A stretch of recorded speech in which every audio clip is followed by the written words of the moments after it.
Welcome everybody to this week's episode of this Thursday's episode of the Total BS Show. I'm Levi Stevenson. And I'm Derrick Bottle Cheese. We're here to bring you the Total BS Show, which is a show designed to make politics something worth talking about, something you want to talk about again. We're here to kind of go through different things and really kind of cut through all of the BS that you get from a lot of the really big news sites. Ones that put lots of spin on things. We're here to try to cut through that and really to give you just the story, so that way you can feel like you actually know something about whatever the issue is without coming away with some crazy spin or some totally out of nowhere bias from something, and feel like you only got half the story. So tonight we are going to go, this is going to be part 2 of our campaign policy special, whatever you want to call it. Sunday we went over Joe Biden's campaign, his state of policy, went through his website, and kind of looked at a few of the things that he's campaigning on for 2020. And now today we are going to go through Donald Trump's different stuff.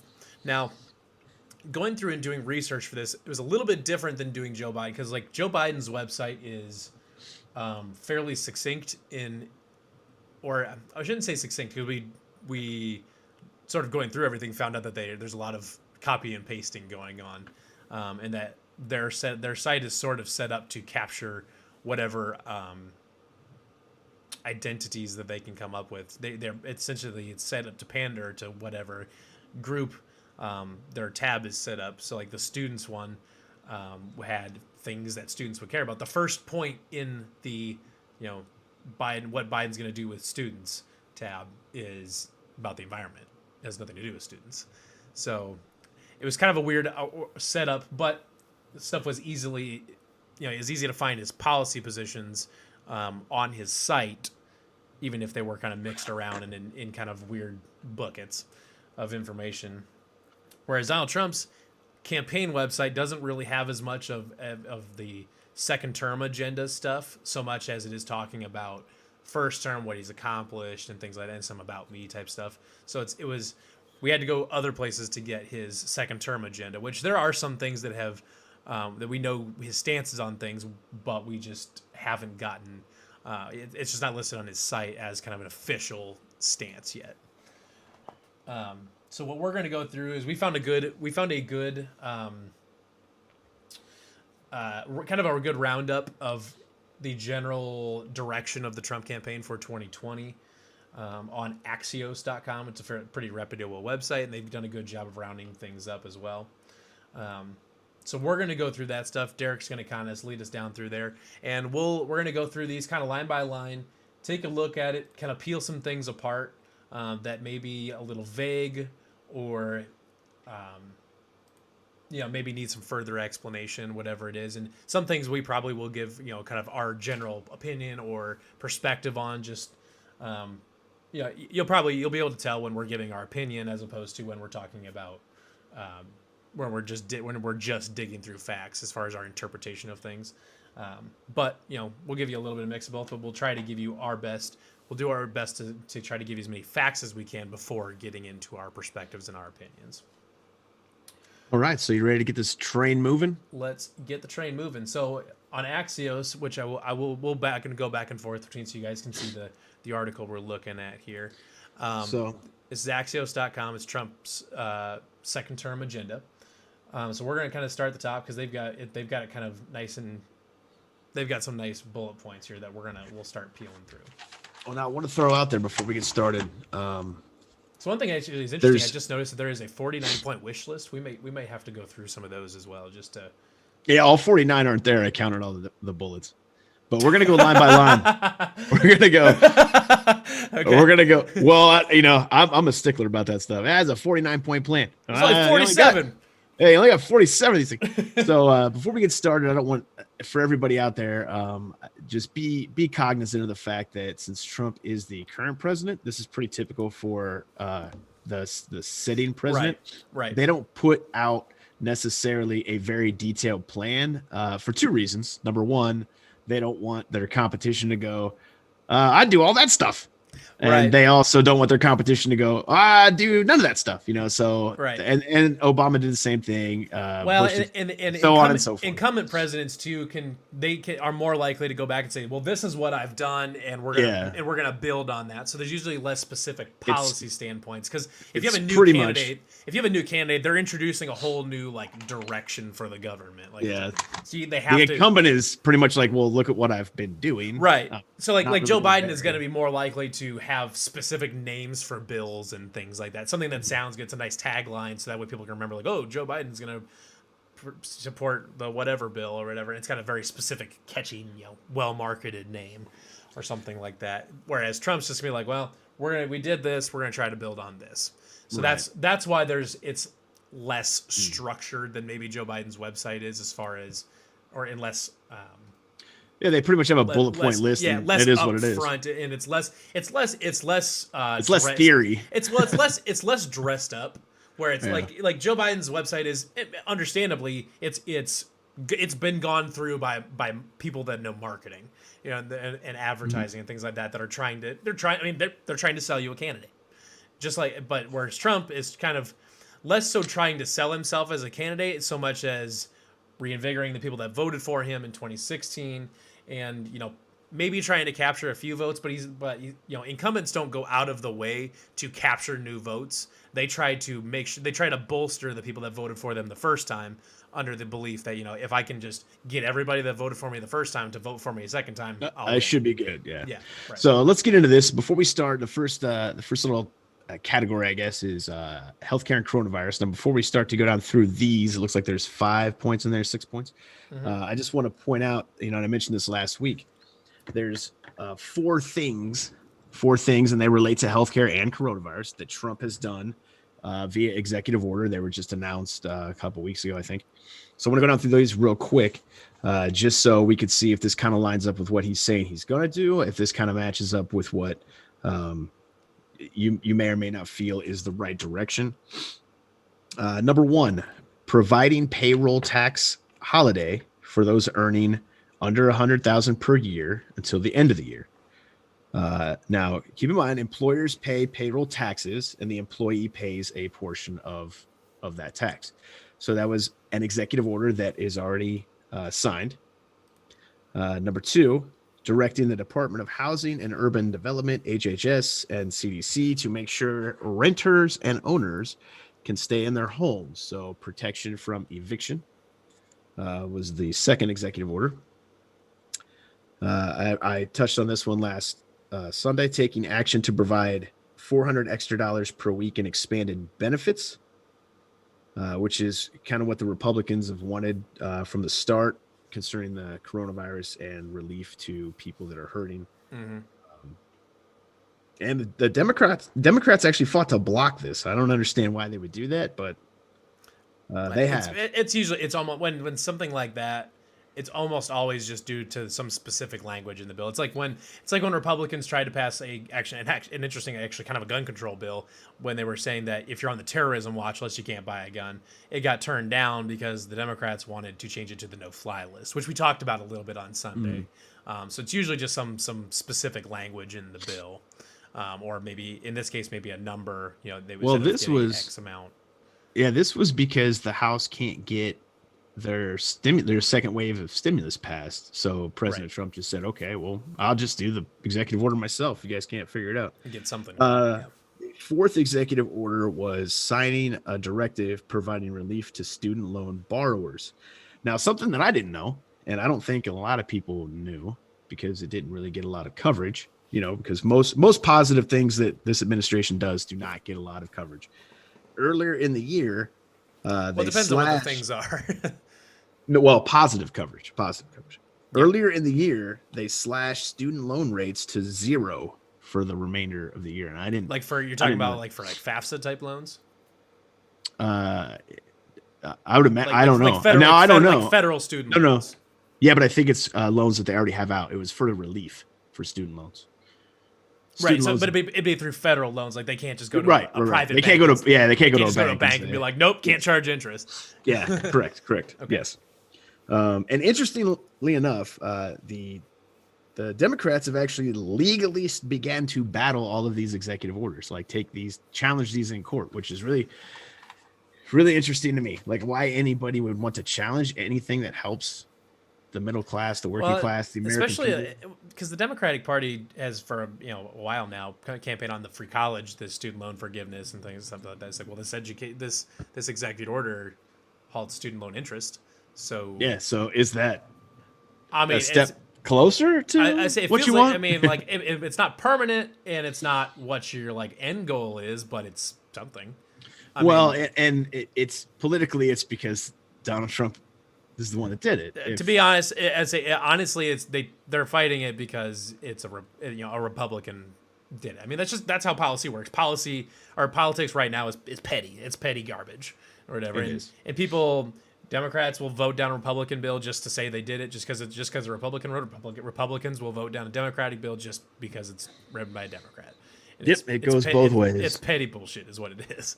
And that's getting into the healthcare and coronavirus. He wants to. So this is actually the first. This is actually the first one on Axios that we were talking about. He wants to lower prescription drug prices and insurance premiums. Now, I know that he's already taken steps towards lowering the prescription drug prices. I think that was also through executive order. And I don't believe that there's kind of a back and forth on whether it actually will lower the prices. I think a lot of that has to go through the health. I'd have to learn the mechanisms on that because there's still a lot of stuff that has to get approved. There's so many different mechanisms that set drug prices that an executive order, unless it is like the most complex executive order in history, and a lot of these executive orders, they're pretty much directives to. This would be the directive to like the Health and Human Services to do something. Yeah, so like where the president through executive order doesn't necessarily have the power to act like a dictator, he has the power to direct. Well, I'd be curious to see though how the country would react to forced price controls from Trump on drug prices, because people would say like, these aren't price controls, right? That's what I'm saying though. Is if he tried to directly intervene and say you can't charge over X amount of dollars for insulin or in a Y amount of dollars for whatever chemotherapy, whatever it is. I think if the people are smart, they would be 100% against that, regardless of if it benefited in the short term or not. It'd be an interesting litmus test, because that's like artificial controls on drug prices has been that's been a Democratic policy in the past. I don't know. It's not really like a mainstay one now, but that's definitely something that Democrats have campaigned on for a long time. Which would kind of be hilarious if you tried to do it. It'd be interesting. The Democrats campaign against it, right? Yeah. So they'd be like, have you ever seen the movie Swing Vote? It's got Kevin Costner in it. No. You should watch it. It's actually a pretty solid movie. It's better than people give it credit for. But basically, the whole concept is that in the election, it's come down. It's a tie in the Electoral College with 268 or whatever it is, and New Mexico is the deciding thing. Well, New Mexico is basically a virtual tie down to this one county, and this county is a tie down to one dude whose ballot was ruled basically ineligible because his daughter voted for him, but while she was submitting the vote, the machine turned off and didn't count it correctly. Anyways, so this one guy, his one vote decides who the next president is. And it's interesting because if you go through, because the sitting Republican, Kelsey Grammer, is a Republican, the challenger is a Democrat. And he's like, throughout this process, they're kind of campaigning to this dude. And he's like saying random stuff. He's an alcoholic. He's a divorce. He lives in a trailer in Texaco, New Mexico. Like, he's a really rough guy, doesn't know anything or whatever. And he doesn't know anything about anything. So like, reporters are talking to him and asking like, well, what do you think about this? What do you think about this? And then he says, like, the first thing that comes up, he says, well, someone's like, well, how do you feel about gay marriage? Now keep in mind, that's how old this movie is that he's like, well, how do you feel about gay marriage? So when it was still an issue or whatever. And he's like, people should be able to vote for, people should be able to marry whoever they want or whatever, all this, whatever. And then Kelsey Grammer, the Republican president, comes out with, there's another commercial that comes up, and all of a sudden he's supporting gay marriage and all this or whatever, and the Republicans right away. Yeah, right away. Right away. And he's like, he's like, that way all these people in you, like, and he has this uniform where he brings in doctors and police, police officers and military people, and it's like, and now this Republican administration lets you know that we support gay marriage or whatever, and then comes out. Then there's another, a little while later, he does another interview, and someone asks if he's pro-choice or pro-life, and him not knowing what pro-life or pro-choice is, he just says like, he's like, I'm pro-life. He's like, why would you not be pro-life or something like he's thinking like pro-life or death or something like that, like. Yeah. Just as a general, as a really surface level concept of living or dying, he's like, who wouldn't be pro-life? So right away, the Democrat or whatever, the Democratic challenger comes out with a commercial where he's sitting on this playground, and there's all these kids playing around, and he's like, all this, you like love spending time with the kids, and all of a sudden, out of nowhere, these kids just start disappearing, just poof, poof, poof. And then he comes up, and all of a sudden this Democrat turns into a really big, staunch pro-life guy. And he said, let you know that the Democrats are here to pro-life and to end Roe v. Wade. And it was interesting because as soon as it was politically expedient, both parties immediately sold out on hardline stances on it. That sounds a little bit like both these guys. It sounds a lot like, that's honestly, it sounds a lot. Well, it sounds definitely a lot like the Biden side of things. It's an interesting, like, it was an interesting like take on American politics, where it's like they have all these stances to try to capture large swaths of voters, but as soon as they find out that someone's vote can be swayed towards their side if they just change a policy stance, then whoop, we're different. Totally sell out on whatever it is, and that's just what it is. Like, that's how it seems to be. I mean, that's just how it is. Politicians right now in 2020 will just totally sell their soul to capture a vote. So, all right, well, let's keep going through here. Yeah, number 2, end surprise billing. End surprise billing. I think this is kind of goes hand in hand with the a la carte kind of billing. I don't think you should be able to walk into.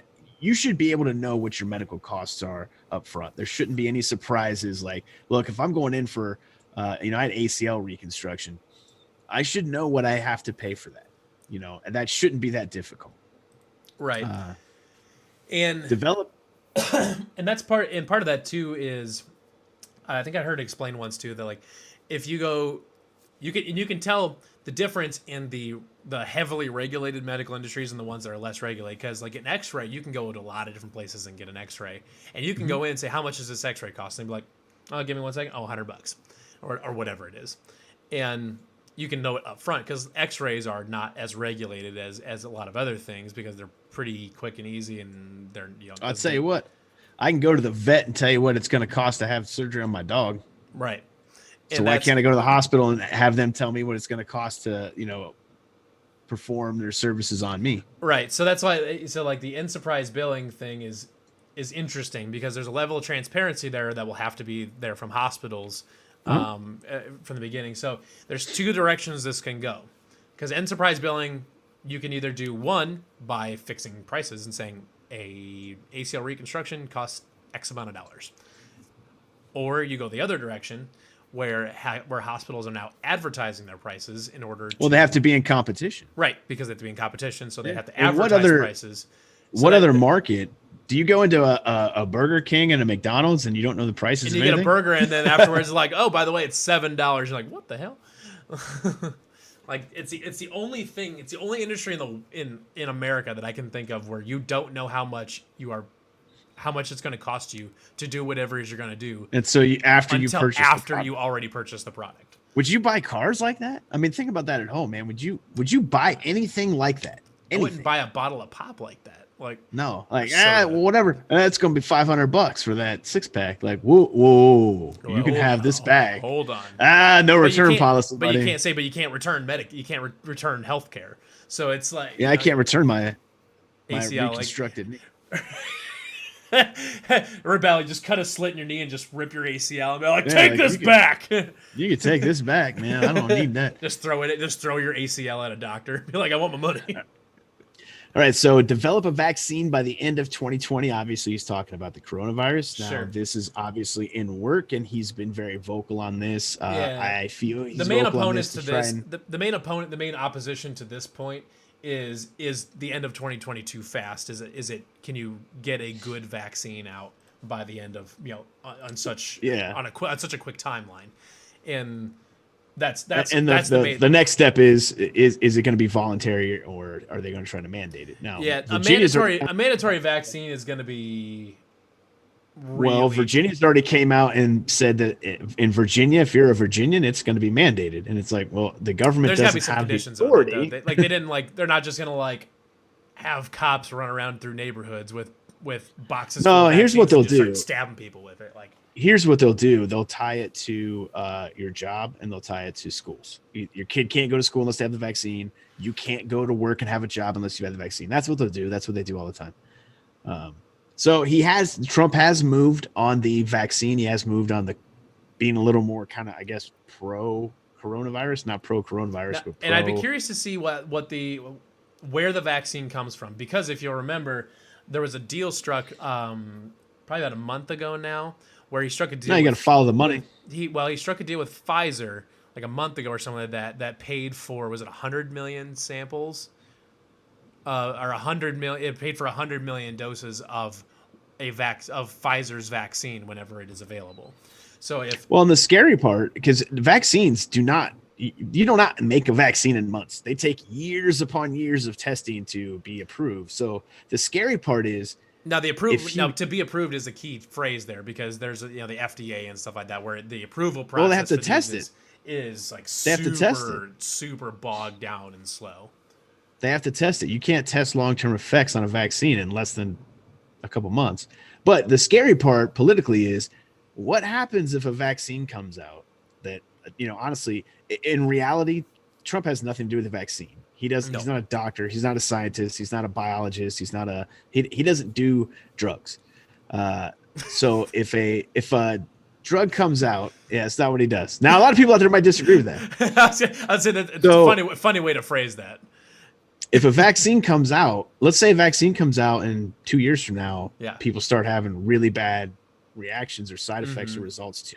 Know that the Democrats are going to come out and Trump's killing babies. Trump is the one that forced everybody to take this vaccine. So that's to me that's well, it's a catch-22, because either you develop a quick develop a quick vaccine and you're really rolling the dice on whether it works or it's harmful or whatever, or you wait till you have a good vaccine and it's it's summer 2021 and people are like, well, why didn't we get this thing going?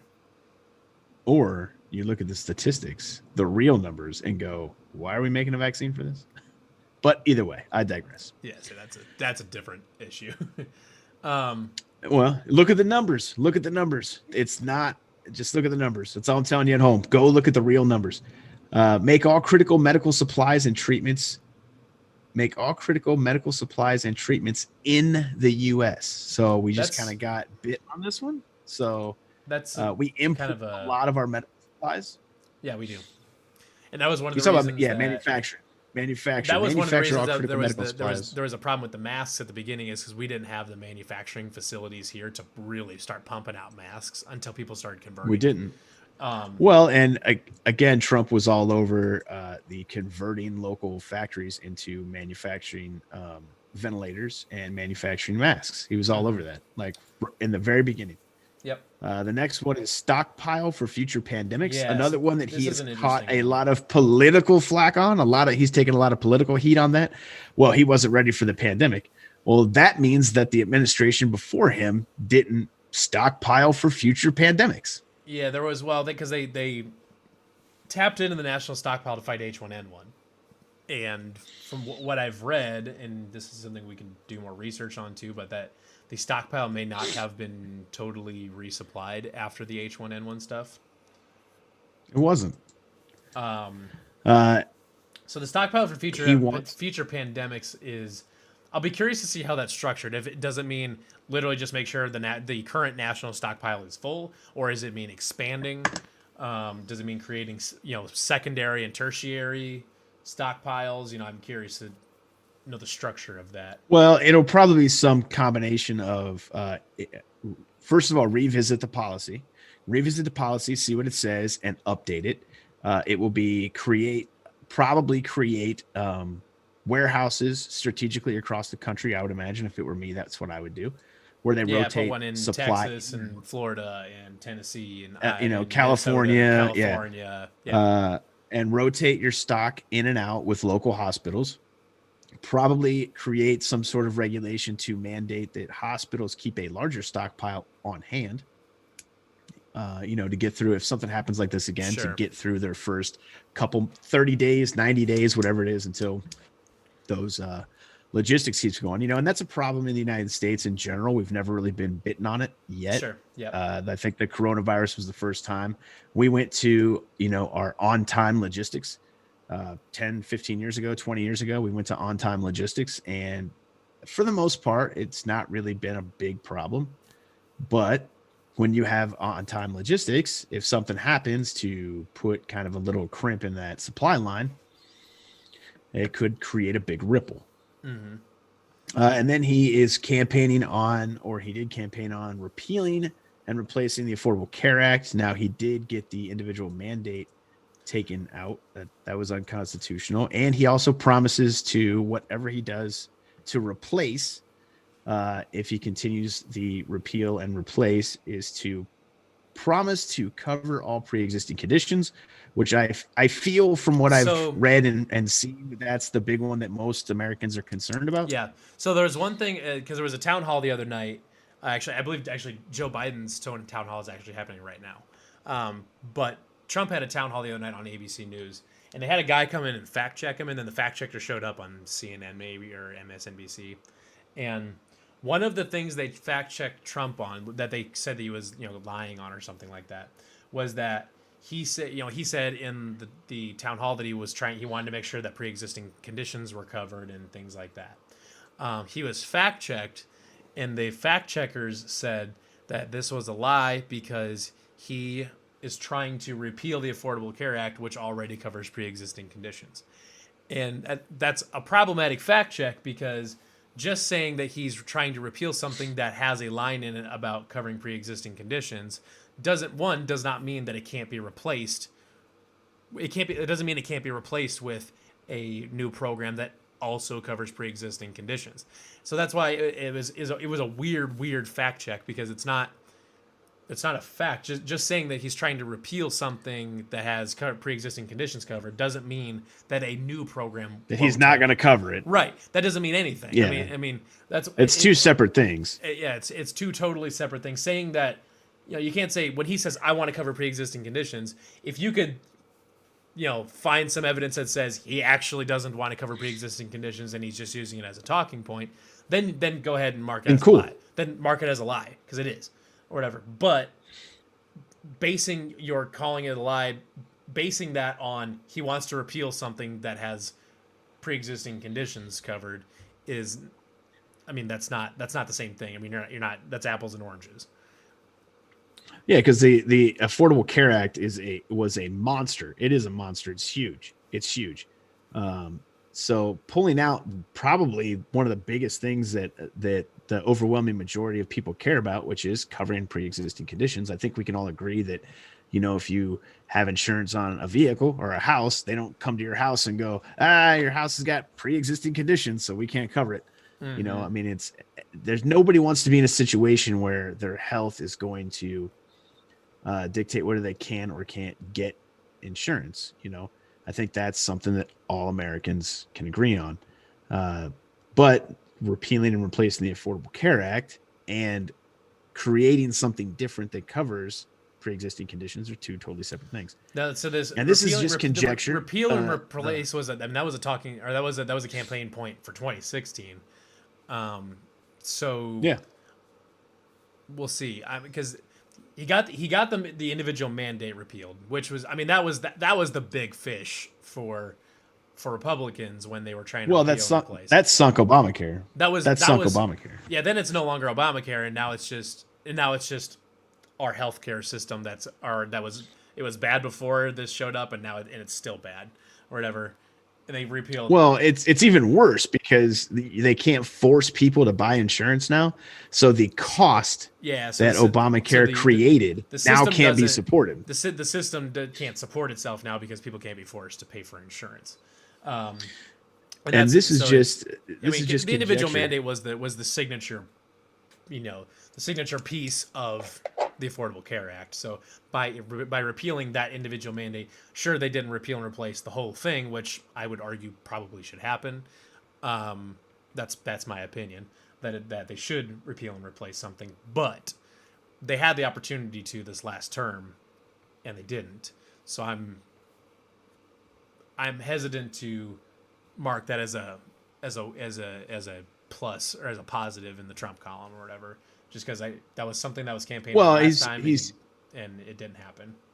It was, and he got the pre-existing, or he got the mandate taken care of. Now he has to, and it says he's continuing it he's running on it again, because he didn't get it accomplished. Now, and this is just conjecture, but I've talked to doctors, just gee whiz, and I've worked with the medical field and talked to administrators with hospitals, and the rules that have changed over the last 6-7 years, with the inundation of paperwork, the red tape, how they are and aren't allowed to do things, there's a lot of doctors that have left medicine because they're like, this is too complicated, this is too ridiculous, this is too absurd. And you're also seeing a giant shift. If you look around your communities, look around your, get out of the community, look around like the couple cities in your area, look around bigger cities. And what I've noticed is this trend where these large health conglomerates are coming in and buying up all these hospitals. Mm-hmm. So now you no longer have, doctors that have gotten together and created a practice. They're all forced to work under these giant conglomerates, and they're going to systematically take all the profit away from the doctors. I mean, essentially the system is not favorable to incentivize smart people to go be a doctor, because why would you go through all that school and pay all that money just to have more paperwork, more inundation, more BS, and less profit at the end of the day, less money, right? And that's what I've seen. That was one thing that when I've discussed this healthcare, the current healthcare system with people, with friends and stuff like that aren't quite as up to speed on it, is that when you bring up the loss, like the loss of supply, the loss of doctors that are no longer, they don't feel it's not worth it to them. They don't feel as though it's worth it to deal with all of the extra stuff. Is that eventually you will start losing doctors, and you start losing supply of healthcare. So then you have healthcare deserts where there just aren't people to administer. And then cost goes up. The cost goes way up because schedules are and full. The quality goes down. And the quality goes down. So what happened? The government got involved in healthcare, and now we're starting to see, because we've seen this thing before, we've seen this kind of stuff before. So now we can see the red flags of where cost is most likely going to start going up and quality is going to start going down. Right. And again, show me in the Constitution where the federal government should be involved in any type of healthcare. Or anything. Well, yeah. Well, yeah. The Constitution is a list of protections, so because people are the mask mandate, right? Well, the government's going to make you get in a mask. Well, the government can't tell you what you have to do. That's not how that works. The only thing they can do is tell you kind of stuff that, okay, you're not allowed to go kill private people. businesses can say no shirt, no shoes, no mask, no service, or whatever. They can. They can. They're certainly. And that's unfortunate, because the government holds them hostage by their certificates. What do you mean? Their practices, like you have to go, like the salons, for example. Sure. The salons have a certification or whatever, or they have to have a license, licensing, yeah, right? Yep. So if the salons are like, I'm not complying with that, I'm not telling people they have to wear a mask. Okay, well, we'll just shut your salon down. Sure. We'll just pull your license. So the government is involved. So it's like, and it shouldn't be that way. Now, one thing I will say is that when a business has elected to enforce a mask mandate within their store, and people start complaining, saying, well, it's my right to not wear a mask, stuff like that, I will just say that, in my opinion, you look like a bunch of idiots because the policy, the company, the store has said you have to have a mask on to be in this place of business. and people going around saying I have a right to be here and not wear a mask and all this. Like, well, no, you don't. You don't have to like it. You don't have to shop Well, there. yeah, and I agree with you. And when I've gone into businesses, I agree with you. However, I don't. When I've gone into businesses and I walked in without my mask, because I very rarely do I wear a mask. Well, we both I live walk in, in we both and live they in say, more rural areas, so like where mask usage is a coin flip, I would say. well, no, even when I lived in a very, very, very large city, Yeah. uh, I would walk in and they would say, "Oh, you have a mask?" I'd say, "Nope, I don't wear masks." So we can't serve you. I'd say, "Okay, thank you," and walk Then out. just I walk mean, out. hey, look, you're a business. I'm a customer. You want my money? You don't want my money? Right. Okay, I'll go to somewhere else. Right. However, you say that though, that businesses can. So if a business is allowed to decline you service because you don't want to conform and wear a mask, then why is it okay for the same political party that's pushing masks to force like a baker to bake a cake that he doesn't want? That's the logical consistency Right? is if businesses have the right to enforce a mask mandate and you don't have the right to complain about it because it's a private They business. have the Then- right to, then it's the it's logical it's consistency. business has the right to refuse service. right. And If they have the right to refuse service, You they have don't the have right to to like. refuse You don't have to service, like period. why they refuse service, but they do have the right to refuse service. You don't have to. Right. And, Yep.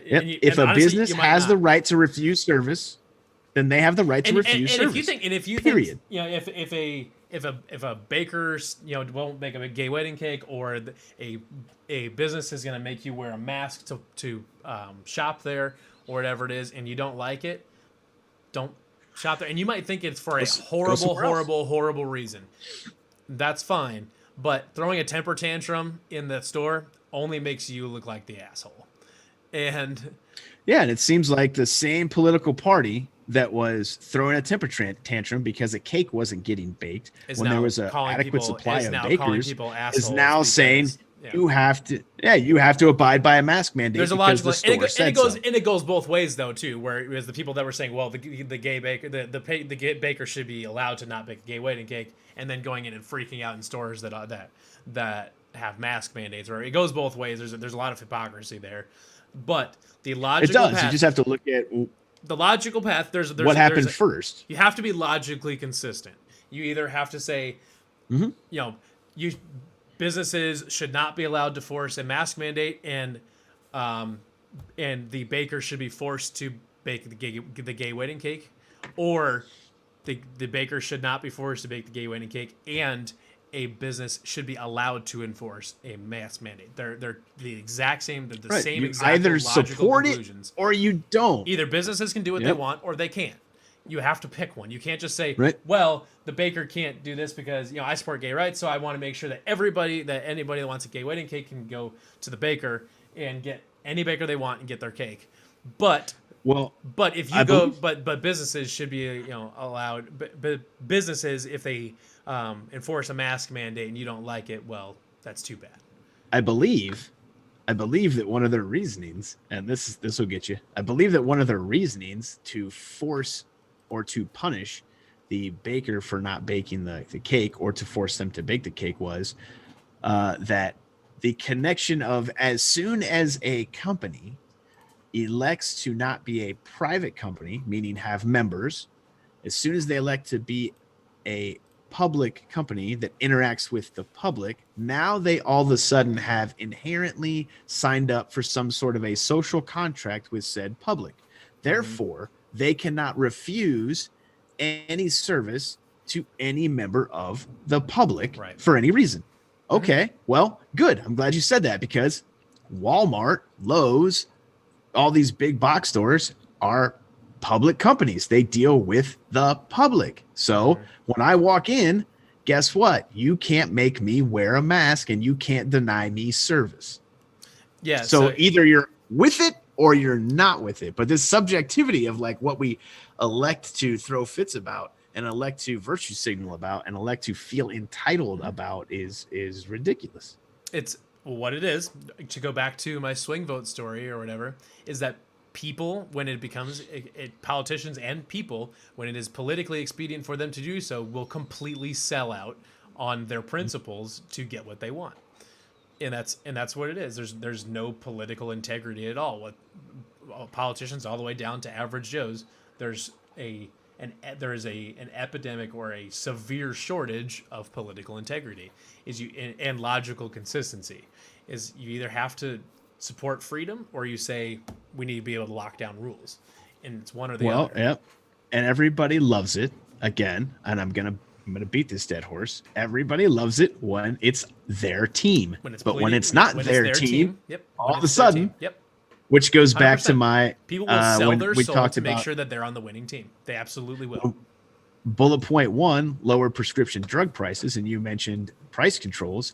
Every single person out there should be terrified of that, because if it's good when it's your team that is putting price controls on stuff, don't bitch when the other team puts price controls on stuff. The bottom line is no government entity should put price controls on stuff. Well, we've seen price controls. There's lots of examples all over the place in history. And they're all bad. Are terrible, horrible. They're idea. all bad. Terrible idea, because forcing insulin down to $5 a vial or whatever it is doesn't make more insulin show up. Like more insulin doesn't just magically appear because you make it cheap. And that's just another price. This is price control, rent control. Thomas Solon speaks extensively on rent control. Venezuela Venezuela instituted price controls on food. 10 years. They were one of the best economies in the world, and they got socialism in less than 10 years. People can't leave because their government won't let them. They just shoot them. Right. But people can't leave that country fast enough. It is a absolute third world shithole. But here's another form of price controls. The Maduro diet exists because people are losing a whole bunch of weight. Like Venezuelans as a whole are losing tons and tons and tons of weight because nobody can afford to buy food. Yeah, that's called starvation. That's not called a diet. That's bad. That's price controls. That's bad. Here's another form of price controls. Once again, talked about a lot of economists, mostly right-leaning economists.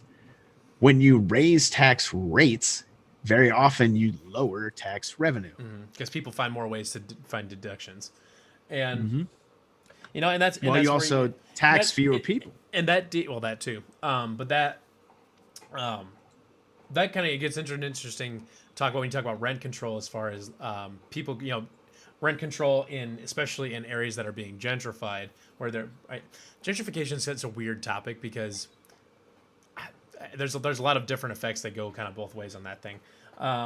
But the idea is that you would control rent. Gentrification is basically when a rundown area, someone comes in and refurbishes the whole thing and makes it look really nice, but because they did that, rent starts jumping up because the apartments are all of a sudden more valuable now, and then the people that were living there can no longer afford the existing rent and then have to move, or can no longer afford the new rent and then have to move. Well, one of the proposed solutions to that is rent control. Well, rent control doesn't make nicer apartments show up. It basically, if you say that rent can only be $800 a month, but if rent can only be $800 a month, you either have to cover the cost difference with federal funding, or you have to, as like Section 8, not Section 8 housing, but it doesn't promote mobility either. Well, it doesn't. Well, also that, because your family of 4 that has a big house that they needed when they had kids, now all of a sudden their kids have left the nest and they've gone to college, they've gone to jobs, but their rent controlled 2,000 square foot house that they probably wouldn't be able to afford anymore, or would want to move into something smaller for a cheaper cost. They don't move out of that large house, and then an up and coming family can't find a house to move into, so it creates housing shortages as well. But so let's keep moving along. The price controls is a really complicated subject, but it actually would be a really interesting podcast episode where we dig into that kind of stuff. But let's keep moving on. So we'll move on to jobs. Jobs seems to be where he puts a lot of his energy. Seems to be where that's something that he's been campaigning on for a long time. Jobs. So a push to create 10 million new jobs in 10 months, including 1 million new small businesses. So now, this is he wants to try to bring manufacturing back. So that's a lot. Now, so I want to know the conditions on this, because he's been saying, the last however many months he said he's been creating new jobs, creating lots of new jobs, but really what it is it's replacing the old jobs that were lost at the beginning of the pandemic. So it's Are you really creating jobs, or are they just showing back up? So my curiosity is Well, this he 10 wants to million bring in jobs? manufacturing. Well, and that's why, like, is the 10 million jobs actually creating 10 million new jobs, or is a chunk of that going to be made up by jobs that are just returning because the pandemic is slowing down? I don't know. That's a good question. I would say Now, I I would will say say that probably a lot of those I jobs would that say recover, probably not. a lot of the I guarantee you that the jobs that do recover will be touted by Trump as I created these Well, jobs. that's what I was going to 100% say. chance. Probably not. Probably not by design. He probably wants an agenda to create 10 million new jobs and a million new small businesses. However, comma, if 2 million of those jobs are previously lost jobs, I'm sure that he's not going to say, "Oh, I didn't do those Well, ones." he'll claim those. He'll claim it as an early victory, Yeah, basically. Yeah, sure, absolutely. Cut taxes and that's what a create politician does. a made in America tax credit. Now, I don't know how I feel about that. Yeah, I'm I not. feel warm and fuzzy about that on the outside, but It made in sounds America nice, stuff. but the Made in America stuff is there's a couple problems with the Made in America stuff, and this is gonna sound. I mean, one, making things in America is expensive. It's really Yep, expensive. yep. I'll be honest. I'm also, as a generally fiscally conservative person, don't love tax credits as a general concept. Neither do I. I don't like. Not really. I don't like tax credits. I'd rather, instead of tax credits, I'd rather just lower taxes and make people pay the whole tax. Yep. Because Get rid of the IRS and flat tax it. tax credits is just leaving yourself open for people exploiting that, people getting really good lawyers and really good accountants to absolutely exploit the hell out of whatever tax credit you're talking about. Well, and I've had this conversation. I was talking about this stuff in the early 2000s. One of the biggest problems with America and Americans, sorry Americans, but Americans by and large want cheap goods and high wages. And those things do not go together. Nope, they don't.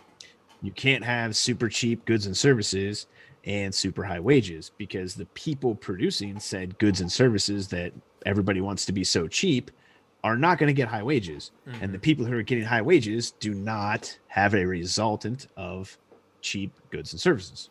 Well, and you have to, so you kind of have to pick one. Do you want high wages and high cost of living, or do you want low wages and low cost of living? Or you kind of got to pick one. And there's a couple, there's different arguments for each. Obviously you can say, well, lower wages, we don't want to have less money, but when you have high wages and then it's all high relative, cost, though. It is all relative. And when you start, but when you start inflating things, certain people can deal with inflation a lot better than other people can. Rich people can deal with inflation. Jeff Bezos does not care what the inflation rate is. He can whatever it is, he can afford it. Poor people care about inflation. A good case study for all you out there is to go look up the American Samoans. I believe it was tuna cannery, and there was a case study done on American Samoa's tuna cannery. And the long and the short of it is, there was a tuna cannery on the American Samoas, and it employed like almost the whole entire island, and they were getting like $2 an hour to work at this tuna cannery. However, they employed the whole island. So everybody made that much amount. Everybody pretty much made the median household income. So that made everybody equally wealthy, or equally equally able to afford to live there. The United States takes over American Samoa, and they jack up the minimum wage. And the tuna cannery said, nope. And now all of a sudden, the whole island just lost their job. Whereas before, they were relatively happy. I mean, if you took the median household income for a family of 4 in the United States is like what, 70,000 a year or something like that, 77,000 a year, whatever it is, 62,000 a year. I think I just for combined, median combined family income or whatever it is. Yeah. If everybody made in or around that number, everybody's everybody's net happiness would be pretty good, because everybody would be able to afford the cost of living, because costs of goods and services are based off of or around that number. But either way, American Samoa tuna cannery, something like that. Look it up, see what you think. So let's get back to jobs. And that's an interesting thing too when you talk about the minimum wage too, because part of cost of living and part of how the free market works is there is an inherent understanding or lack of understanding, depending on how you want to interpret it, is saying that because the seller of whatever it is doesn't know how much money you have. If they know that this person has X amount of dollars, They know that they can charge at minimum that amount of dollars. So when you say that there's and this is also touches into universal basic income. Whereas you say, well, everybody gets $1,000 a month. Well, guess what? Every landlord, every grocery store, they all know that at minimum you have $1,000 a month, plus whatever job. So at minimum, so all prices go up because, but $1,000 a month in California doesn't mean diddly. It's nothing. It means diddly compared to $1,000 in Casper, Wyoming. Well, they're both. You would definitely see an equalization in the United States where people are trying to move to cheap areas. But the inflation is still it's still a nationwide kind of inflation rate. Like it'll change a little bit in different areas, but for the most part, the inflation in Casper, Wyoming will be fairly similar percentage-wise to inflation in California. Well, people in Wyoming can afford it just throws everything out of whack when you take the leverage away from the customer, because the customer's leverage is they don't know how much money I have. So I'll tell you. So they have quick story on that. Story on that. Ahead. When I was overseas, when I was in the military, and if you lived off base, you got cost of living allowance, right? Mm-hmm.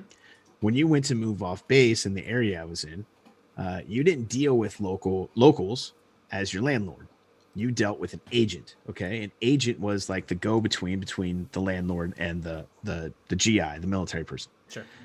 The locals would pay somewhere between like $300 and $500, $600 a month rent, right? Something like that. But you couldn't, not being a local, you could not rent off base in the local area because the locals would not rent to you. They had to rent through an agent. And the agent was involved with the military. The agent was like American, but spoke local language, yada yada yada. Sure. And I think at the time, with our cost of living adjustment and all of the assistance and everything, I think it was like $1,000 or $1,200 a month that you got for your off base cost of living, right? Guess what the rent was when you went to rent any apartment off base? I'm gonna guess it was right about that amount. It was equal to 100% of whatever the cost of living was. 100%, because they know exactly what you get. That much money in your pocket. So like that's it. It's all about voluntary transactions are totally reliant on a lack of knowledge by the seller of how much money the buyer has. The buyer might have $1, they might have $1,000, but the seller doesn't know that, so they have to lower their price as far as they can just to make sure that whatever seller walks into that door buys their good. Throw into that little free market competition, right? But we sweeten the pot for the consumer, right? So, but if everybody knows that everybody has $20 in their pocket, well, everything is going to be at least $20. Which then that stems into, rising tuition and student loans, because all of a sudden now the colleges know that whatever they charge is going to automatically be paid by the federal government. So now it's not an X amount of dollars that exists in their pocket. It's just whatever I charge, that's how much money is in their pocket. They can cost of living just went up. Not only do they know how much money is in your pocket, they get to pick how much money is in your pocket. Because if you go to a state public, a public institution that's $15,000 a year is their tuition, they know that the federal government is going to write them a check for $15,000 a year for that student, and it will clear every time. Guaranteed. So you can charge now, instead of charging $15,000, well, let's just charge $20,000. It's not a hateful number that scares people away, but we know we're going to get paid for it. Mm-hmm. All right, so let's move on. Expand opportunity zones. I would honestly have to look into what the definition of an opportunity zone is. Literally do not know what that means. So we're going to leave that one right there. Let's move into, we're kind of running short on time. Let's move into China. Create tax credits for companies that shift operations from China to the U.S. Nike, you might want to pay attention to this one. Mm-hmm. I was it? No, I don't think I don't think Apple's in China. Are they in Vietnam? Anyway, allow expensing deductions for essential industries like pharmaceuticals and robotics that bring their manufacturing to the U.S. So again, he's trying to incentivize people to come back to the U.S. Now that probably ties into his 10 million new jobs in 10 months and a million new small businesses. Because there is a lot of business that left over the last 20 years from the United States to China.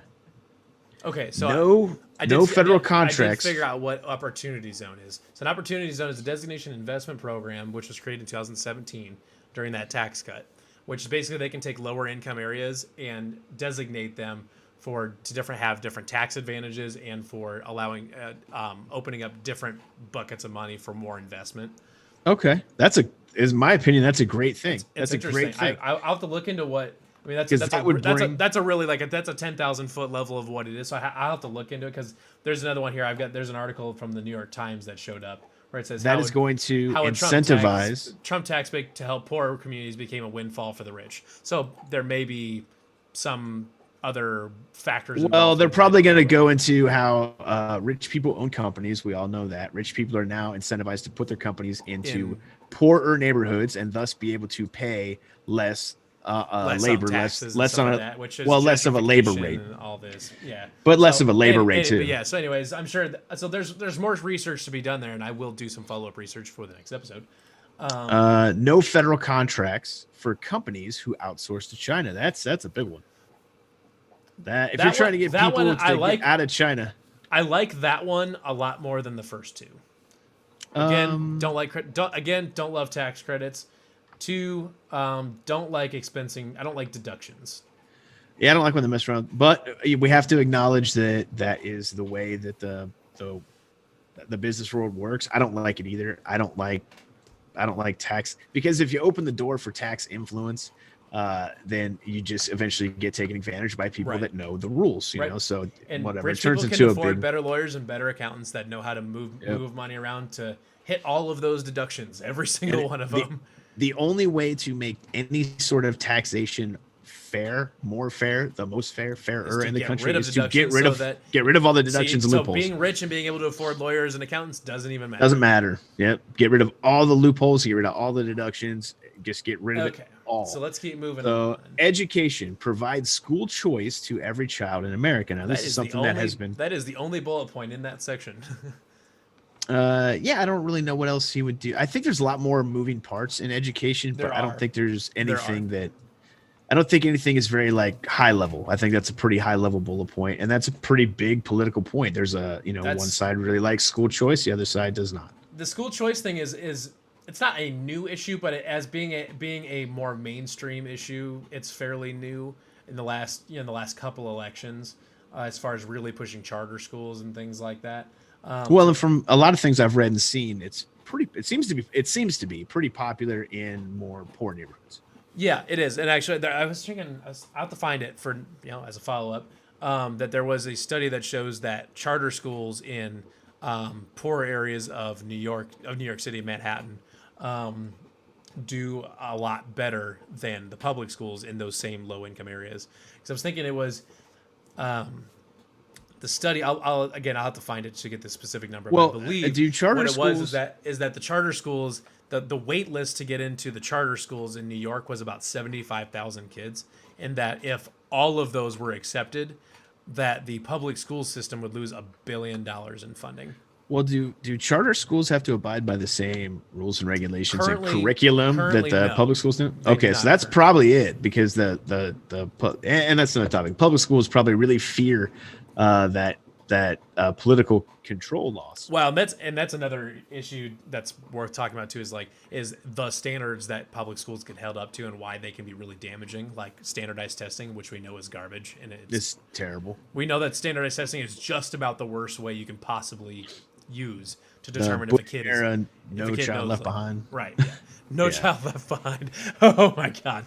What a disaster that was. It's still here. It's still a disaster. It is still here, which blows my mind, because it's the whole thing exists based on just a complete and total lack of understanding of how statistics and math works.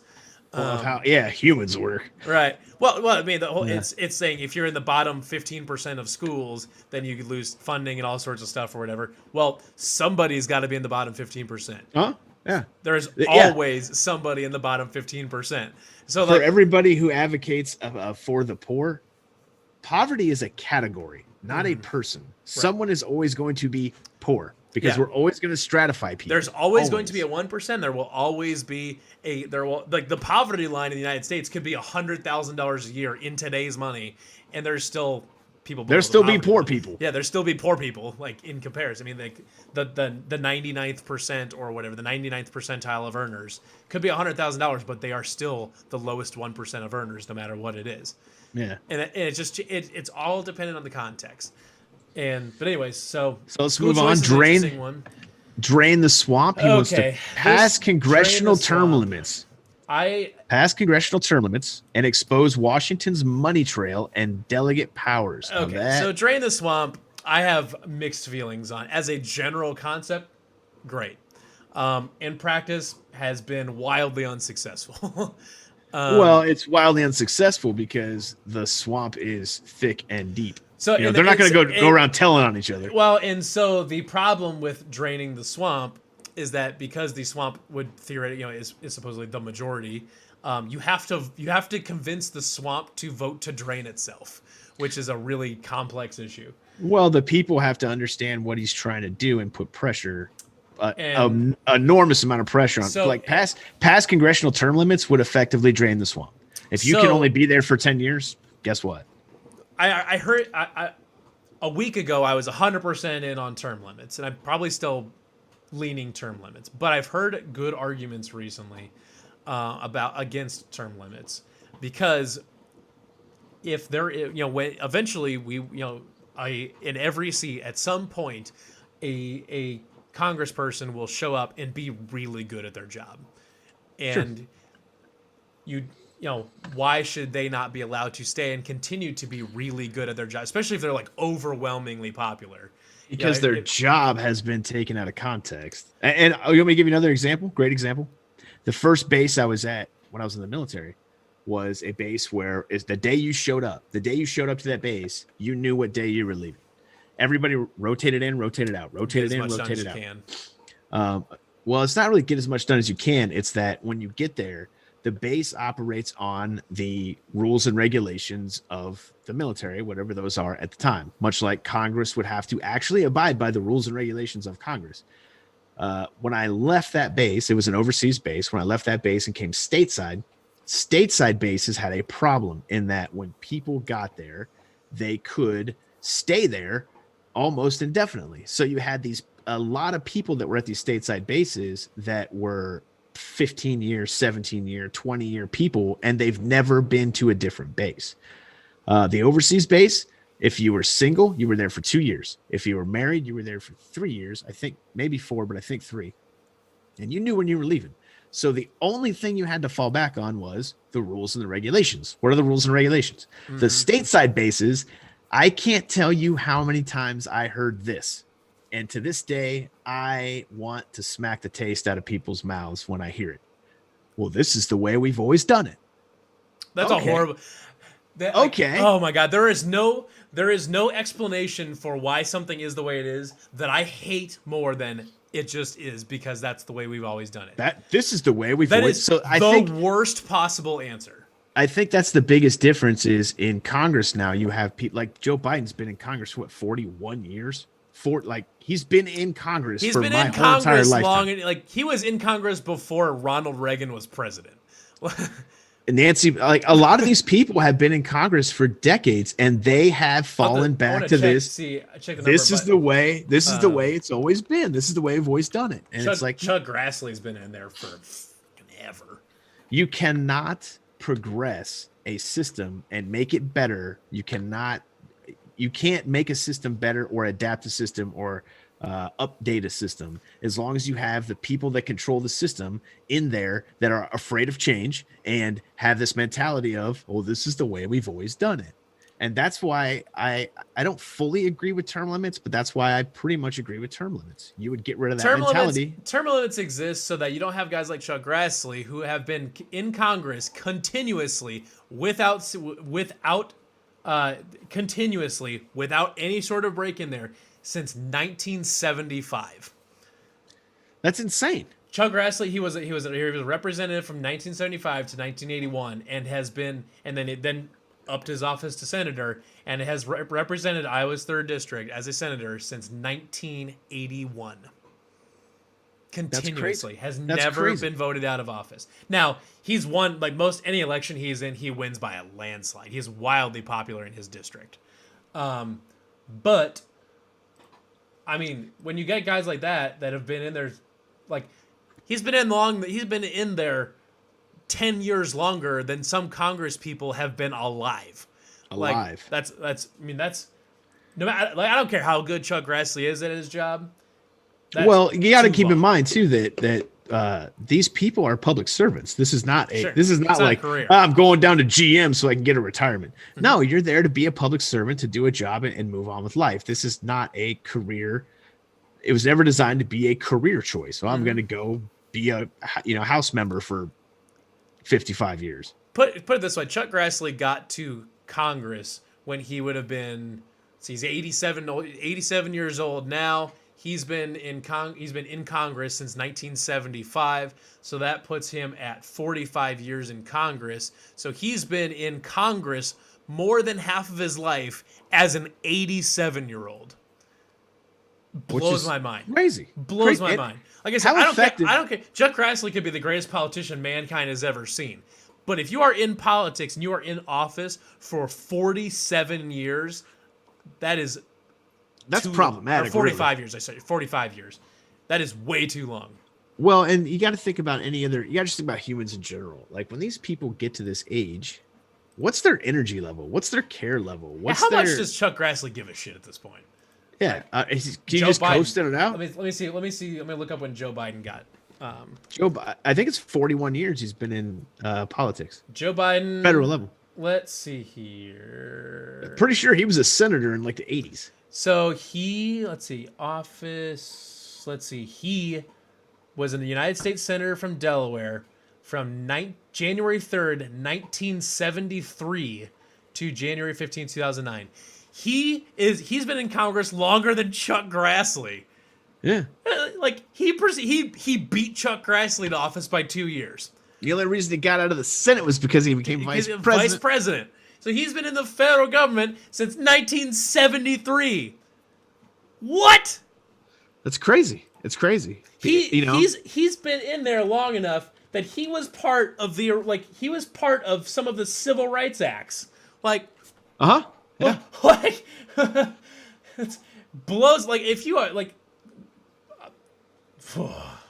so term limits. I'm for term limits. I hope they pass. So let's move on. Defend our police. This is a very touchy subject. Fully fund and hire more police and law enforcement officers. Increase criminal penalties for assault on officers. Bring violent extremist groups like Antifa to justice.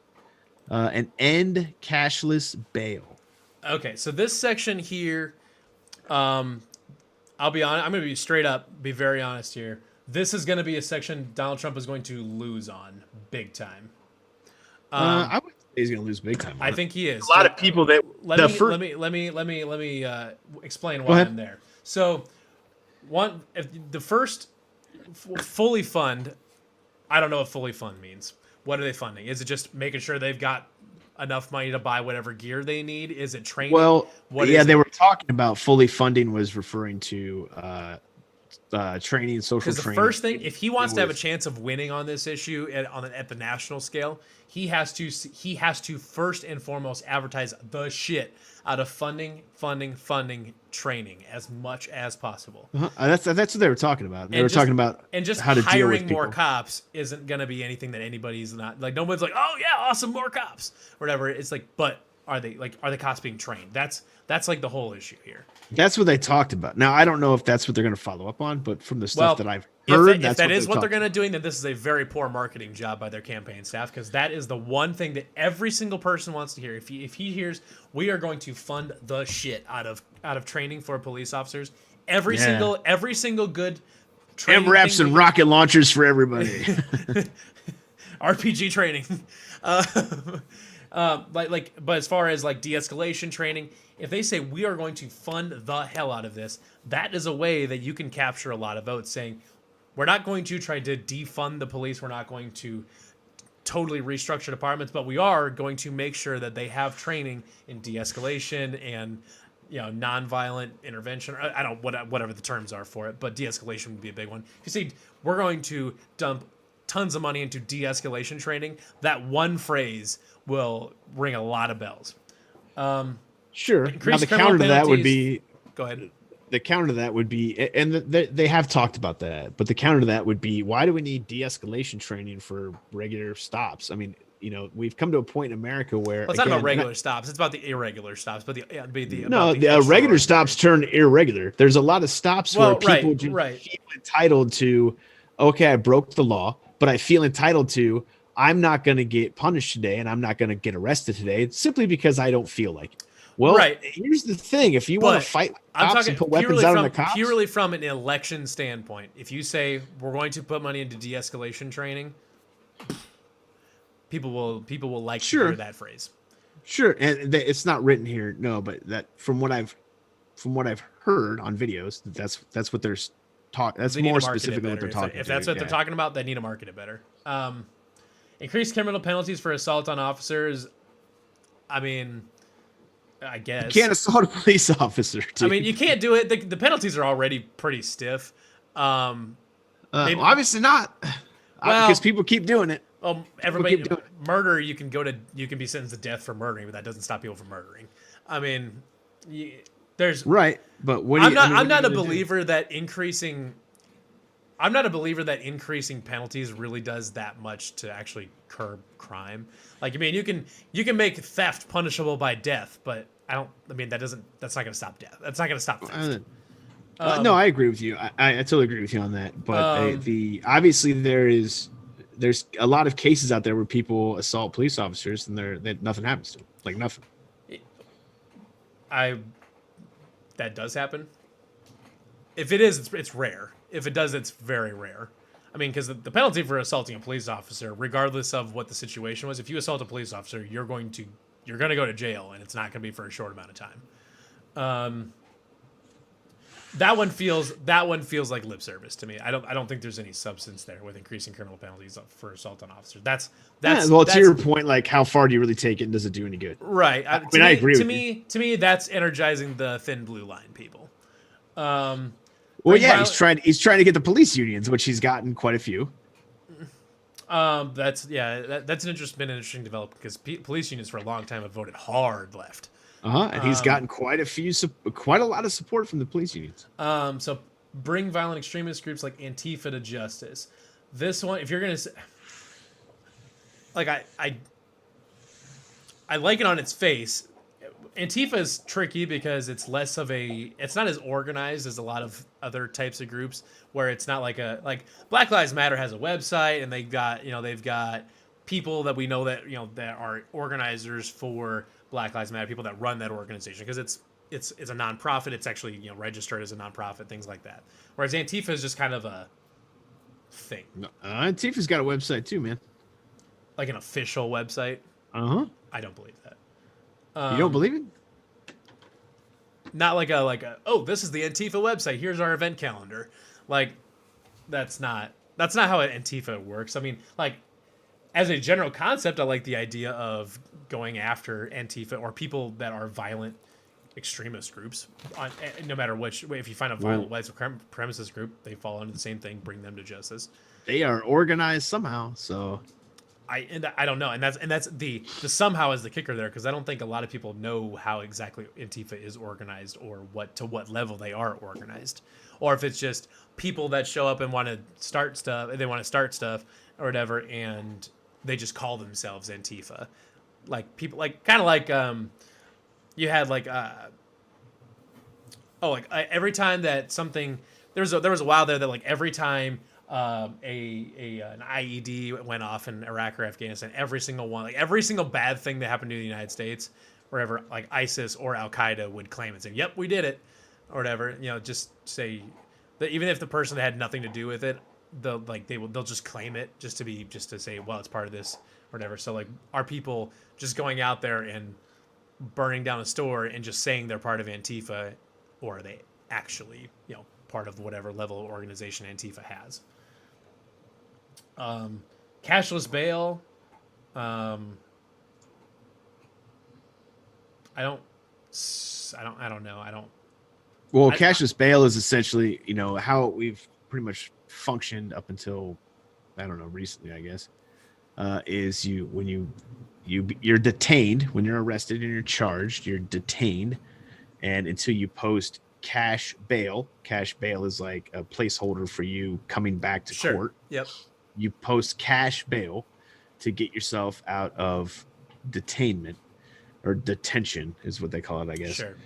So if you can't, usually they set the bail for more violent criminals or more, heavy cases really high, because they know that person doesn't have $1 million in bail.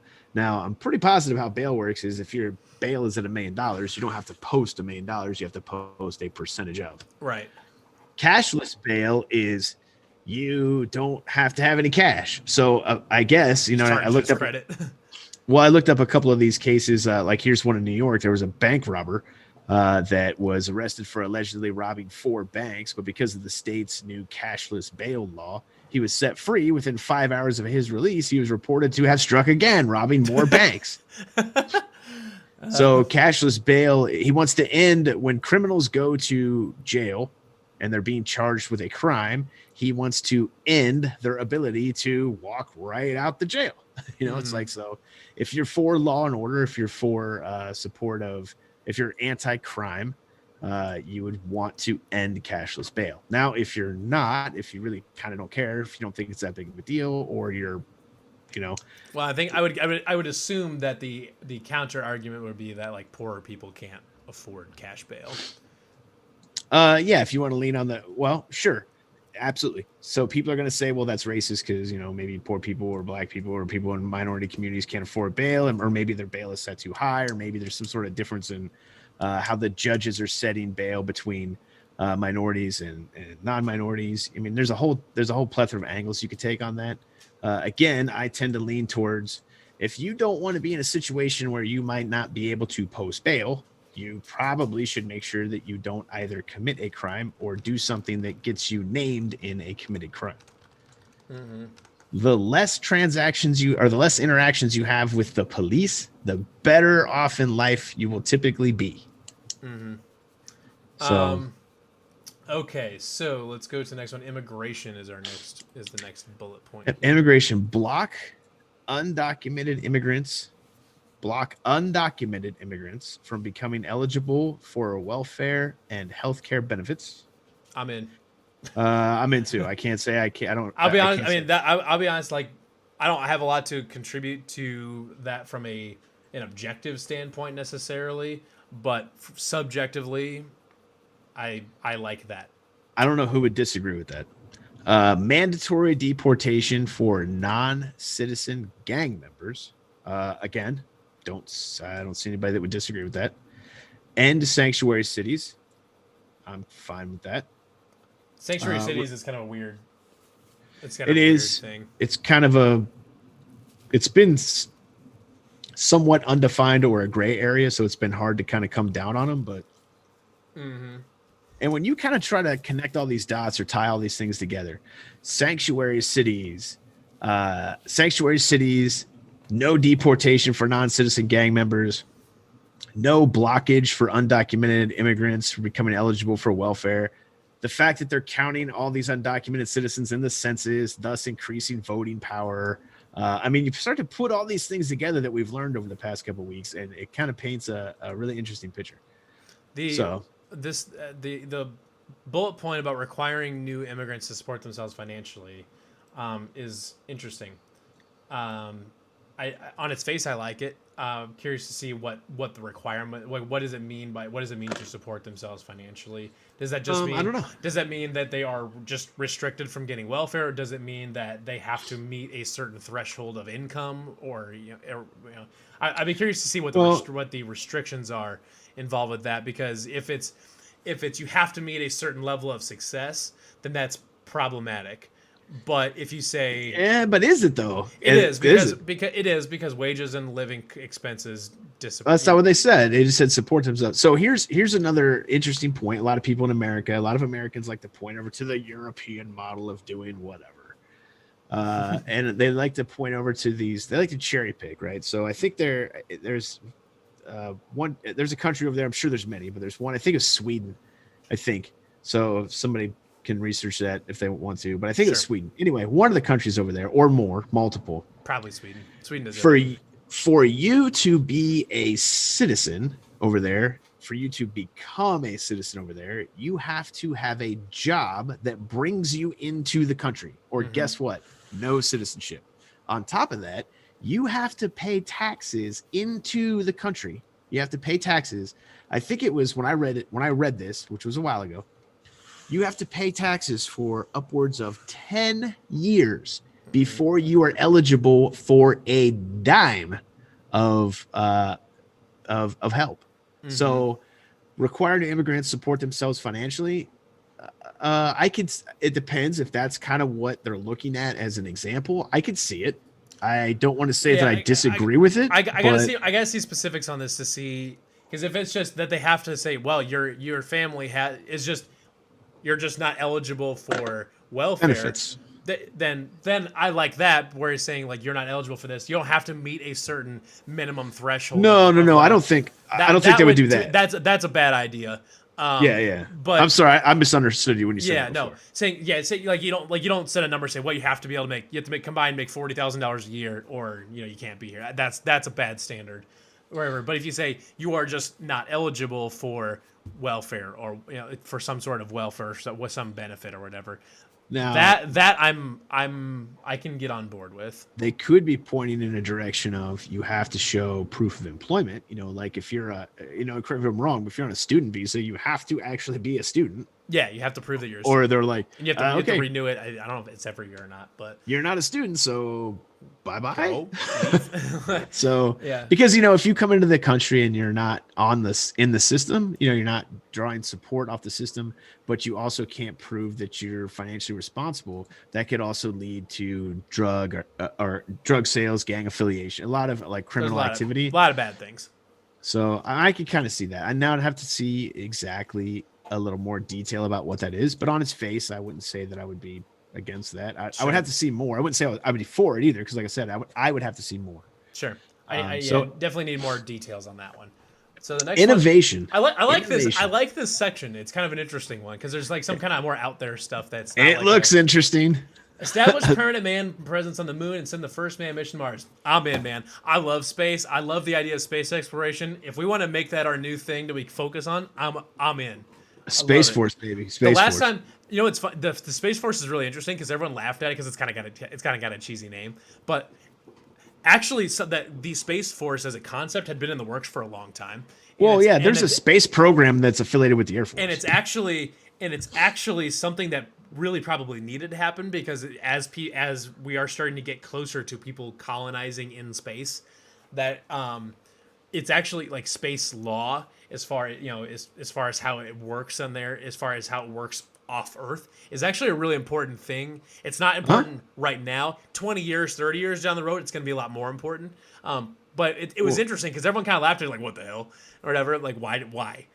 But there's been an aerospace branch of the Air Force for quite some time. This just didn't spring up like, we got lasers. No, it's like to form some sort of organization in charge of space exploration, space exploration, but also, essentially, eventually, kind of space warfare. Basically, we're setting the rules for fighting in outer space, basically, and establishing. We have ground superiority, ground, sea, and air superiority. Now we're gonna have space superiority. That's what that is. Well, could you imagine like how dysfunctional the United States is within its own borders right now as a country inside of the confines of a planet? If we went interplanetary, how dysfunctional the planet would be inside the confines of a planet when we're trying like, it's Earth against, this. Well, wait a minute. Hold on. Time out. We can't even. How many electoral votes is the moon worth? We can't even get ourselves to stop shooting at each other. How are we supposed to? Hold on. Congrats to the moon for having more electoral votes than Puerto Rico. Yeah. The space station. We sent 6 more people up to the space station. Just tripled their electoral votes because someone took some guy delivered, so like DoorDash delivered a McDonald's order up to the moon. Now they got more electoral votes. But I love it. Like I said, it's kind of a random thing to include in your campaign, in your policy platform, but I love it. I am all about space exploration, colonizing the moon, going to Mars, all of it. I'm in. Whatever you say, I'm in. Because there's historical precedence for this too. Because the last time the United States made a significant concerted effort to get off of planet Earth, that was a gigantic technological leap forward. It turbocharged our economy, our innovation, our science, our technology threshold. It turbocharged that and probably advanced us by 100 years just by going to space. If you're sitting at home and you are about to come into the world, about to come into being an adult. Okay, I thought you were like if you're sitting at home as an unborn baby and you're about ready to come, into the world. You're about to come into the world. Think about joining Space Force. I mean, think about that. That's leading edge stuff right now. That is legit cutting edge stuff. Army is really, really, really grueling camping. Space Force is, could you imagine like, hey, what are you doing?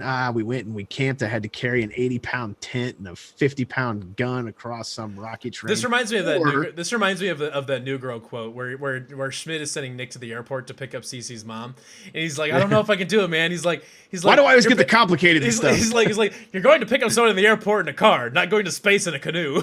In a canoe. But go to space. Come back and tell your parents what'd you do. What'd you do while you were off, adventuring around the world in the military? Like, I went to Mars.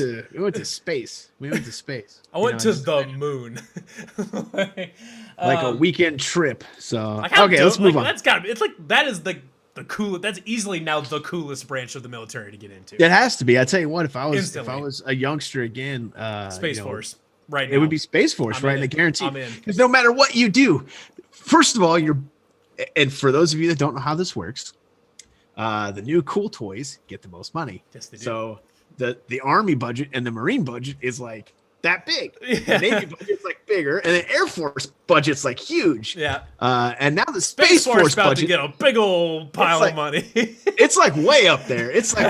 We're getting the good shit. I don't know. Yeah, when you go to this, you're gonna have the biggest budgets. You're gonna have the coolest toys. You're gonna have the cutting edge technology. You're gonna have stuff that other people are like, what is that? Like what in the world? Yeah. You're gonna come home and talk about stuff. And I'm 28, I guess I still have some years left where I could be an effective person in the milariy or whatever. 35. If I get drafted, I'd be like, I won't have a choice, but like, goddamn, please send me to the Space Force. Like, damn it, I need this sorting hat to send me to frickin' space, man. Yeah, man. You know how the government does it. They like, Mr. Stevenson, come up. We're gonna pick your branch. What branch am I going in? Magic 8 Ball says. You go up there like the Price is Right, and you spin the big ass wheel, and then it's just Magic 8 Ball says. Coast Guard. Fuck. No. Would you like to spin again? It's like, I don't know. Then you get double Coast Guard, and you're like, shit. They hand you your inflatable raft, and like, budget cuts. They hand you Space Force, right? they hand you a med kit and a life jacket. It's like, good luck. Good luck. All right, let's move on. Partner with other nations to clean up oceans. I think this is very important. I think there's focus on 5G, get high-speed wireless internet. That's fine. I remember there was a big thing with 5G about people thinking like fries your brain or whatever. I didn't even really look into it because I didn't take it seriously. It can, absolutely. You can look into it now because they've actually rebutted it. They've said, well, 5G is the wavelength that is the wavelength that has been weaponized. However, the signal isn't strong enough for what we do to function in that manner. So they've actually addressed it. They did not deny it. They addressed it. I think it's interesting. Do some research on 5G. It has been weaponized. However, it's not supposed to affect us. We'll see. If it gets rid of my lag, in Call of Duty, that's just where I'm at. Like, just fry my brain. Honestly, microwave this shit all you want. I just don't want lag. My upload speed just went way up. Well, that's because like your brain is melting out of your ear. Like, this is great. They just fried everybody's brain in LA County. They just fried everybody's brain in LA County, so it dumped a lot of people off the network. Yeah. Like, oh, good. Okay, so partner with other nations. Partner with other nations. Sure. Got no problem with that. I think it's very important to understand there's a lot of misconception within our own country about plastics. Actually, overwhelming majority of plastics come from like China and India. Yeah. That's why the partner up with is a key word there. There's a vast misunderstanding about the United States' role in the pollution of the oceans as well. Yeah, actually, ours is the United States' role in pollution of oceans is almost like nothing. It's almost none.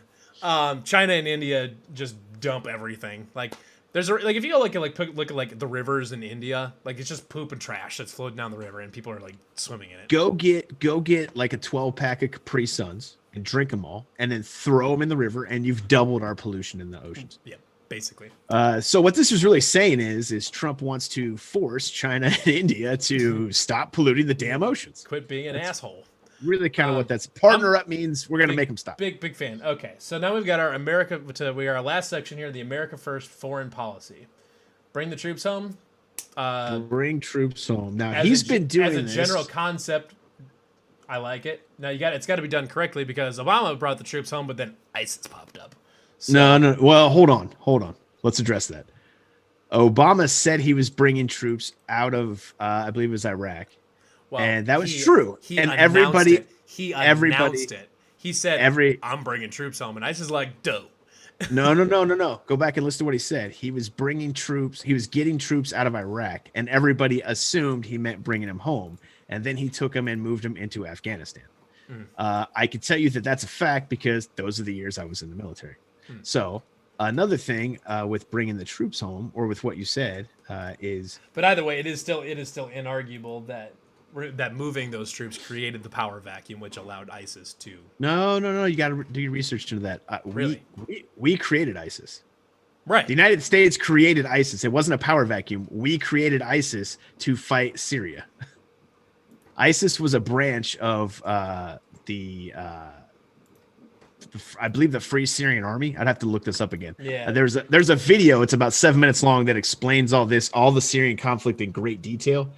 The United States was funding the Free Syrian Army that broke off. I believe it's a Free Syrian Army. You go watch the video. The Free Syrian Army that broke off and started to fight Assad in Syria. And then as more players started to move into the game, there were more people on different sides. Like this side was fighting this side, but this side had factions that hated this guy that was on our side. So these two guys are on our side, but a faction within our side, this group hated this group. So they broke. And that's what happened with ISIS. ISIS broke off and formed the Islamic State of Syria and Iraq and started to fight people that were actually against Assad and Syria that were on our side originally, that we had trained, that we had funded. The United States created ISIS, period. Anyways, let's keep moving. So, let's get allies to pay their fair share. Get allies to pay their fair share. That has been brought up by, I think you said Nikki Haley. Well, Nikki Haley said that she left the UN because it was full of like pirates, despots, and dictators or whatever it was that love to trash America and then expect us to pay their bills. Yeah, and so far, what Trump has made, he's renegotiated trade deals with almost everybody. Yep. You know, he's got a lot of trade deals. I don't want to say trade deals, a lot of peace deals done in the Middle East. There's a lot of people that don't realize, like, especially when they talk about like, oh, Europe is this great. They do all these robust welfare programs and all this. Like, well, yeah, they don't pay for a military. Yeah, like that's the world go round. That's the world go round. If those big European countries had to actually pay for their own defense, they wouldn't be able to do half the shit that any of what they're doing. Everyone's like, oh, we need to decrease military spending. Well, it's like, well, we're the military for like pretty much everybody. Like we are basically everybody's military. If Germany invaded France tomorrow, we'd have a problem because we are we are the military for both of those countries. Which actually we would just step in and be like, you two dumbasses need to stop fighting. Oh yeah, we're taking away. We're the parent that walks in, takes the two kids that are fighting, and clonks their heads together and sends them to their rooms. Like that takes away their allowance, and that's right. The end. Basically, everyone said, we hear about like UN peacekeeping forces go into place. No, those are American troops. They just have blue helmets on. Let's be real here. Build a cybersecurity and missile defense system. I'm assuming he's going to make this better. That. I mean, cybersecurity exists already. And missile defense has been around for a long time. We definitely have missile defense. That exists. So I'm assuming it means build out one of those, because if they're I gotta hope Cybersecurity. it better mean build out, because if they're saying build it, that means they don't that they don't know that those exist already, which is yeah. There's a lot of dictators around the world going, son of a bitch. Like, they never had one. They never had one. It's like when you're playing a football game and then you're like playing in the dark or something like that, and then they turn the lights on, you realize that you've just been playing 7-on-7 against the air the whole time, and like there's no defense on the field. You're like, well, why do we only have 14 rushing yards? I was gonna say, then why are we averaging 2.1 yards a carry? There's not a defense. Yeah, dictators around the world look at that and say, mm. So cybersecurity, though, honestly, there has to be something done with cybersecurity, because most of the malicious stuff. Well, Hillary Clinton figured it out. You just got to get a server, you throw it in your basement, and then you're good. You bleach that son of a bitch, and you're done. A lot of the cyber hacks happen from outside the United States, and it doesn't seem like, so you have two ways you have to go about it. You have to have a mechanism to punish those people and get set, if they're hacking into people's bank accounts or hacking information, you have to have either a method to get that stuff back and punish those people, or you have to have a method to firewall it coming into the country, meaning you have to block all the cyber hackers before they can get into our networks, or you have to block it all trying to get out of the country, Right. So that one really needs, I think, some heavy updating. I think there's, not to say it hasn't come a long way. I don't know. I'm not going to sit here and bash the United States' cybersecurity. But I'm not intimately familiar with all the different systems, and obviously they're not going to make that public because. Yeah. Hey, this is how we stop you guys. And here's the passwords to get in. It's like, well, okay. Antivirus. Remember, antivirus doesn't stop virus. We're gonna find out pretty quick that the United States government is powered by Norton Antivirus. They can only stop viruses that they know exist. That's how it works. Like we get we're looking at we're watching the State of the Union, and all of a sudden the McAfee antivirus notification in the bottom right post like your antivirus is out of date. It's like, hold up, it's like the president's laptop. Like, is that dude still living in seclusion somewhere? How does he keep coming up with this stuff? Yeah. Well, and actually, it was funny. I think it was on John Oliver's show. He was talking about the missile defense system, how the nuclear silos, the codes to them, the actual launch codes, are still on floppy disks. Yeah, they can't be hacked. Probably. Right, yeah, floppy disks can't be hacked. You can't just you can't break into a floppy disk. So I was like, initially at the top of your head, you're like, "Oh, floppy disk? What are you talking about? We have nukes that are run on floppy disks." You're like, "Hold up, you can't hack a floppy disk. Impossible." I bet those codes, you know what? I bet those codes are hidden in the go to Dallas-Fort Worth selection on the Oregon Trail, because no one ever did that. Yeah. That's what it is. All the new codes are just hidden. You have to die just outside of Independence. You have to die really early in the game, and they just we'd launch these missiles, but everybody keeps dying of dysentery. Yeah, you have to die of a very specific combination of diseases, and one of them you have to accidentally get shot by somebody, or you have to drown two people in a river. You have to get dysentery. No, it's that one option. Remember, in the end of the game, you could either make the game longer, or you could just go right to the end. And no one ever made it longer. They're like, just go right to the end. It's right here. Yeah, and you have to it has to be one guy at the very end, and he has to be missing an arm, and that's all it is. Whatever. It's just an Easter egg. All right, that is the end of the Axios website. As far as now, there is another thing where it says that there's a wish list of 49 things. Wherever Derek counted it, it's not 49, but that's, I think, a pretty good roundup of Trump's campaign platform. So far, obviously, with Trump, it's kind of a weird thing because there are so few actual policy voters left in this country that I'm not sure that going through policy, I don't know if it's actually an effective thing or not, because I think a lot of people have made up their mind about this election already, and there are very, very, very few undecided voters left in this country. Yeah, I watched a little bit of I watched just a clip of Fox News today, and they had on three undecided voters, right? 3 undecided voters. One was an independent who didn't vote in 2016.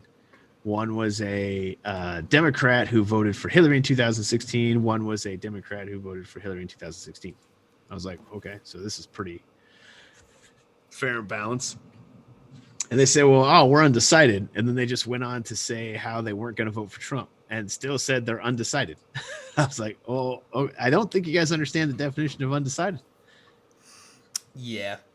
I don't think there's many undecideds. I think people at this point have made their mind up. Well, and people have made their mind up.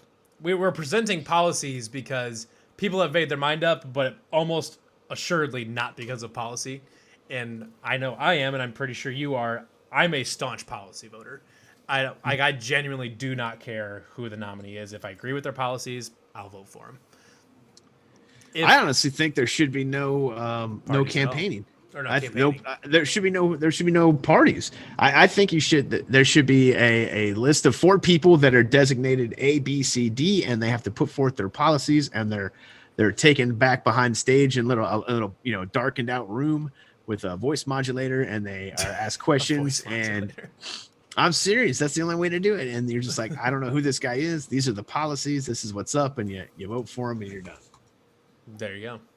The most anonymous voting possible. But we touched a little bit a couple episodes ago about is America really ready for a multi-party system? And until we get away from this voting for the candidate we don't like, until we get into voting for policy and voting for, you can get back to voting for policy and then voting for people as opposed we're to not ready for it. Nope. Could you imagine like a 5-party system right now? Nonsense. Good God. The winner would have like 18% of the vote or something like that. Yeah. Well, America's spoken. Like, really? Seems like one place has spoken. It seems like Utah has spoken. Like, and I wish that there was some sort of a way to where if X amount damn good well, if there was 5 parties, there'd be a Mormon candidate in there. Utah would vote the shit out of them. Oh yeah. Like, I wish there was a way to where there had to be at least a minimum of total voter turnout or something happens. Like if you guys can't get, you have to get the electoral college votes, you have to get this, you have to get that, but you also have to get X amount of percent of actual registered voter support, or there is no president. Like whatever, I don't know. Something, yeah. Like none of you guys, or they just wheel out some candidate. Like, okay, if neither one of you 2 guys can get X, if you can't get here, then the Oval Office becomes occupied by a wacky waving inflatable flailing arm tube man. It's just they're just flopping around he's just flopping around in the Oval Office on C-SPAN on a continuous 24-hour loop on C-SPAN until people can get their. They'll just have a panel of like it's either going to be Jeff Foxworthy or it's a Zoom call of 4th graders just yelling at shit. Yeah, Miss Johnson's Ocala. We just rotate around as just Zoom calls of elementary school kids, and that's the president now. This is a picture of a duck. Well, all right. That's Thursday, And Congress is voting on nothing. And it's like they all vote and like Congress passes a law or something passes through the House and it gets to the president's desk, but it's just a Zoom call of preschoolers and they're like if it doesn't include nap time, then it doesn't pass. Oh, here's one. Hey, that 49 point. I found that page. I think you found a page too. Prosecute drive-by shootings as act of domestic terrorism. Holy cow! Whoa. Okay, well, one, you'd have to change the actual definition of terrorism to do that, because terrorism is very specifically. Domestic terrorism. Well, no. They're just going to prosecute drive-by shootings as acts of domestic. Okay, so like with the same. They're just going to prosecute them. Okay. Of impunity, but they wouldn't classify it as domestic terrorism.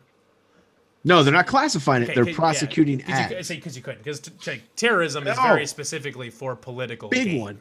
Big one. Dismantle human trafficking networks. If you can't find it in your heart to vote for someone based on that, dismantle human trafficking networks.